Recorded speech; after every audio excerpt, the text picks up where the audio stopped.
बिस्मिल्लाहिर्रहमानिर्रहीम अस्सलाम वालेकुम वरहमतुल्लाहि वबरकातुहू। प्यारे नाज़रीन, कैसे हैं आप सब लोग। उम्मीद करता हूं कि अल्लाह पाक की रहमतों के ज़रिए साया आप सब लोग खैर वाफियत से होंगे। दोस्तों, आज आपके लिए बीफ कढ़ाई रेसिपी लेके आया हूं। बहुत मज़े की बनती है। आप लोग होटलों पे जाके खाते हैं, ढाबों पे जाके खाते हैं, अपने घर में बनाएं और बहुत कम ऑयल में बनाएं। हाँ, यकीन जानिए होटल पे आपको ऑयल और मिर्चें डाल के दे देते हैं, उसका कोई मज़ा नहीं होता है, वो ना खाया करें। यहाँ पे मैंने आप लोगों के लिए ले लिया 1 किलो गोश्त, और ये हड्डी वाला गोश्त है, इसमें हड्डी भी ज़रूर होनी चाहिए। और इसको मैं धो के अच्छी तरह से सिरका लगा के धोऊँगा, और फिर आपको बताता हूँ कि इसमें और क्या-क्या चीज़ें डालता हूँ। इसमें मैंने 2 ये दरमियाने साइज़ के प्याज़ काट लिए, 3 टमाटर काट लिए, और इसके साथ मैंने अपना लहसुन अदरक का पेस्ट ले लिया, तकरीबन ये 3 चम्मच हैं, ठीक है। तो चलते हैं प्रेशर कुकर में, ये सब चीज़ें मैं डालता हूँ और साथ-साथ आपको बताता हूँ।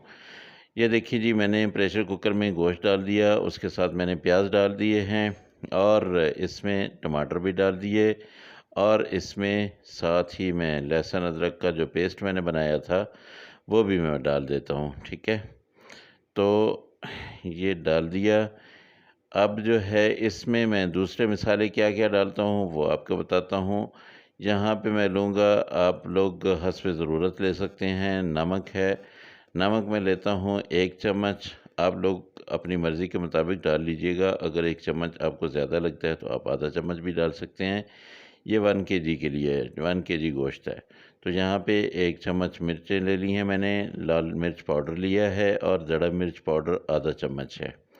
इसमें आधा चम्मच हल्दी जाएगी, और 1 चम्मच धनिया का अपना पाउडर जाएगा। यहाँ पे ये ज़ीरा पाउडर मैंने डाल दिया, और इसमें थोड़ा-सा मैं गरम मसाला शामिल करूँगा, ये बस। इसको अब मैंने 15 मिनट जो है ना वो लगानी है सीटी, और इसमें पानी अभी डालता हूँ, तकरीबन 1 से डेढ़ गिलास पानी डालना है। बहुत ज़्यादा पानी आपने नहीं डालना, क्योंकि फिर पानी को खुश्क करना मुश्किल हो जाता है। गोश्त ज़्यादा गल जाए तो फिर वो कीमा बन जाता है। और ये देखिए तकरीबन 1 गिलास से डेढ़ गिलास के दरमियान ये पानी है। मैंने इसको वो कर दिया। अब इसको थोड़ा-सा मिक्स करके अभी मैं इसको ऊपर से बंद कर दूँगा, और इसको तकरीबन 10 से 15 मिनट के दरमियान आप इन जो है 12 मिनट के बाद इसकी सीटी खोल लीजिएगा, इसके ढक्कन खोल लीजिएगा और चेक कर लेना। ये देखिए जी, मैंने ये बंद कर दिया। अभी इसको चला देता हूँ, और जो है इसको मैं तकरीबन 12 मिनट के बाद चेक करूँगा। अगर ज़रूरत पड़ी तो फिर मैं दोबारा इसको लगा लूँगा सीटी को। तो दोस्तों, थोड़ी देर के बाद मैं आपसे मिलता हूँ। जी दोस्तों, ये मैंने अभी जो है तकरीबन 12 मिनट हो गए हैं। इसको मैंने अभी खोलना है, तो देखते हैं कि इसको ये उठाया ढक्कन मैंने, और बिल्कुल गैस ख़त्म हो जाए तो तब खोला करें प्रेशर कुकर, वरना ख़तरा होता है। तो अल्हम्दुलिल्लाह ये देखिए तकरीबन मेरा ख़्याल है कि गोश्त गल चुका है तकरीबन। जी। जी, जी। ये गोश्त गल गया है। अब इसको मैं इसमें कढ़ाई में डालूँगा, और कढ़ाई में डाल के इसका पानी जो है इसको मैं ख़त्म करूँगा, और पानी ख़त्म करने के बाद इस गोश्त को मैंने अच्छी तरह भून लेना है, और इसके बाद फिर मैंने क्या डालना है वो आपको बताता हूँ। थोड़ी देर के लिए मैं इसको कवर करूँगा, उसके बाद फिर मैं इसको भूनना शुरू कर दूँगा, और जो है इसको मैं भूनता रहूँगा। ये देखिए, ये अब अच्छा, आपको पता है मैंने अभी तक कुकिंग ऑयल इसमें नहीं डाला। तो कुकिंग ऑयल अब इसकी ज़रूरत बन गया है। अब मैं थोड़ी देर के बाद इसमें मैं डालता हूँ। कुकिंग ऑयल जैसे ही आप डालते हैं तो ये पानी जो है बिल्कुल ख़त्म हो जाता है। इसमें जो भी मसाले यानी प्याज वगैरह जो साबित होते हैं वो बिल्कुल ख़त्म हो जाते हैं।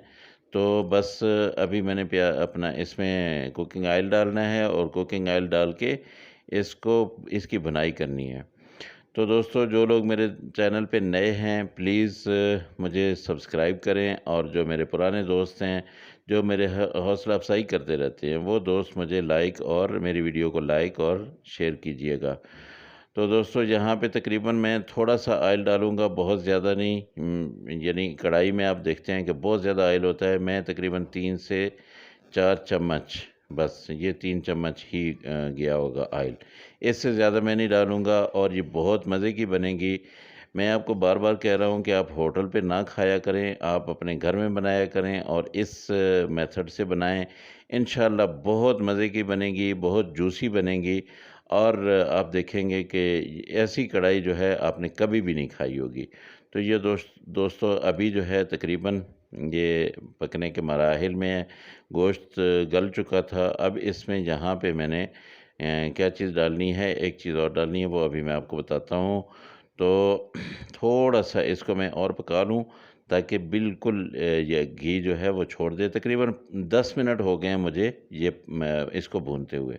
तो ये देखिए दोस्तों, ये सीक्रेट था मेरा। ये है ताज़ा क्रीम, जिसको हम मलाई भी कहते हैं। ये बिल्कुल फ्रेश थी और ये मैंने डाल दी है। इससे आप यकीन नहीं करेंगे कि गोश्त जो है बहुत जूसी बन जाता है।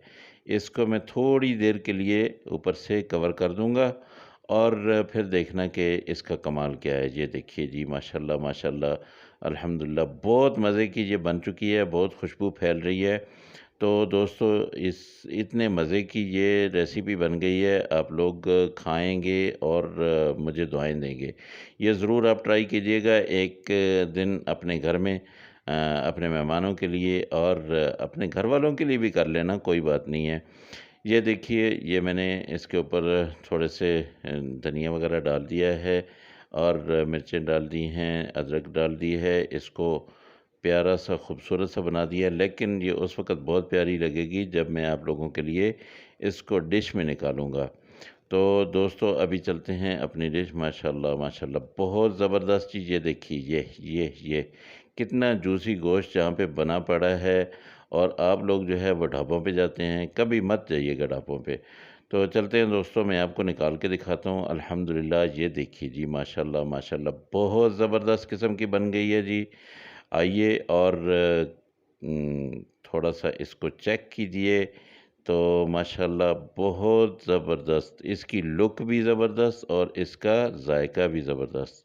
अल्हम्दुलिल्लाह, अल्लाह पाक की रहमतें, अल्लाह की बरकतें आप लोगों के घरों में भी रहें। अल्लाह पाक आप सबको सलामत रखे, अपनी हिफ्ज़ व मान में रखे, खैर व आफ़ियत से रखे। दोस्तों मुझे अपनी दुआ में याद रखिएगा। अगली रेसिपी में फिर मुलाकात होगी। अस्सलामु अलैकुम व रहमतुल्लाह।